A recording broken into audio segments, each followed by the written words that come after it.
Congratulations, you've been tasked with coding the 10's column of your minute section.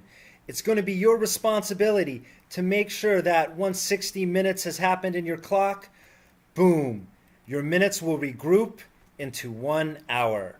Exciting, huh? Well, it actually is. So to get started, the very first thing you guys need to have is your interface already built. If your interface isn't already built, come back here and study these command blocks and see what you can find by them. Just right click on them and tell me what you think. Once your interface is built, play the video and come back and figure out how to build it. Welcome back. I'm glad that your interface is built and you guys are using such great teamwork. As you know, you're going to start on your 10's column. So you're going to stand here and you're just going to check to make sure the codes that your friend who's building the interface gave you are correct. So I am standing at coordinate -9 for -61.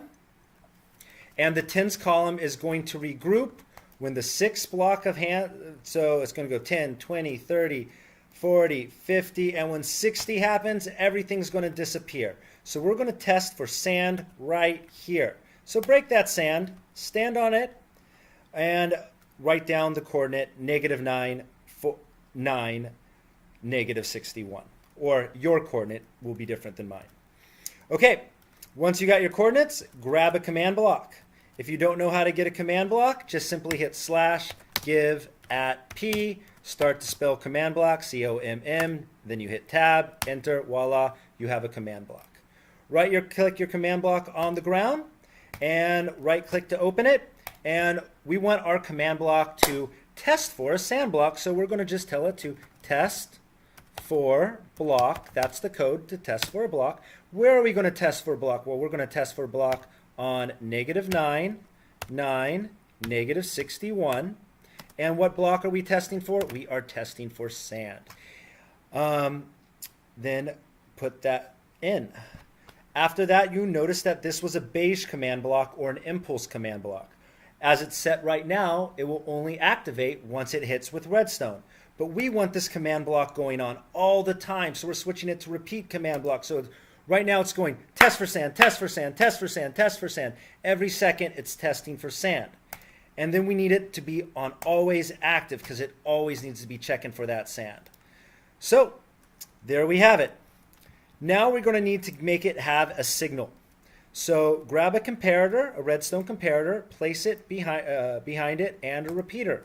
Comparator is going to send a redstone signal out when this thing turns on, but it's a very weak signal, so you need to amplify it or juice it up with the redstone repeater. It's very important that you place your comparator with the base of your triangle facing the command block or it won't work. Same deal with the repeater. So I always tell my students to stand on the command block when they place it. Now let's test it out. So we have 1, 2, 3, 4, 5 sand. Now let's put it on 6. Voila, it turns on. I take off the 6. It turns off. It turns on. It turns off. If you have it backwards, check this out. It won't work. See?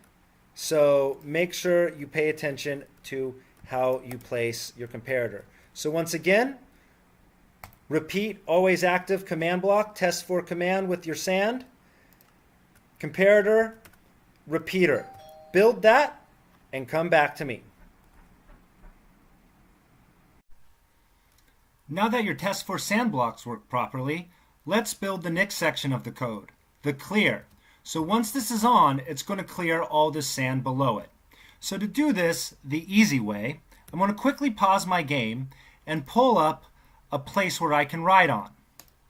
And then I'm going to write in the code. Set block -9 for -61 air.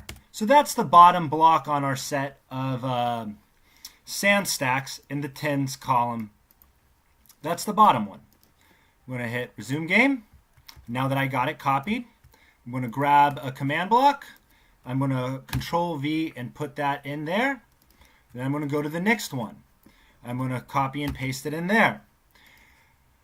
Now all I have to do is change the middle number by 1 and bring it all the way up, make a command block all the way up to -9, 9, -61. So I did 5.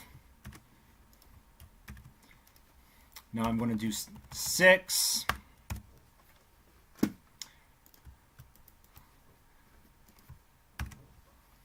7.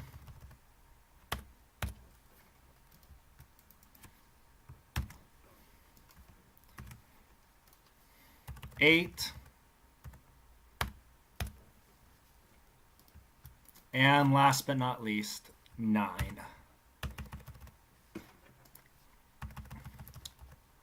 And the last thing we need to do is now wire it up with redstone wire. So hold down Shift and right click the redstone wire onto your command block. So let's test it out. 1, 2, 3, 4, 5, 6. Boom, it worked. Let's test it out again. 2, 3, 4, 5, 6. Test it out a few times. Remember, write the command on a separate writing place, copy and paste it, set block on what to your coordinate to air, and turn all those blocks to air. All right, pause it, build it, and come back when you're done.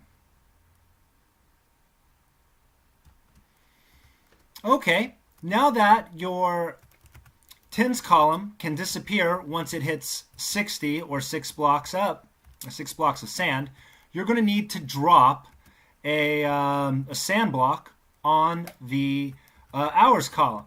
So get the coordinates from your interface builder and stand on the top of the hours. Agree upon a height with your other clock coders on what height you want the sand to drop from. The last two were in 18, so we're going to make this 9, -9, 18, -57. And we're just going to set a falling sand up there to drop into the place. So you're going to make a delay so it gives time for everything to clear.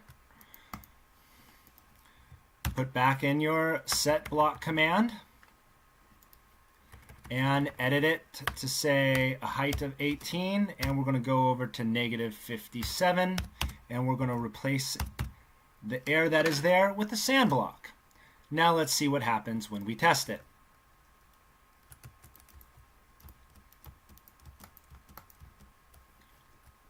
Boom! It works! It works! Let's test it again. Yes, I think we have an almost working clock.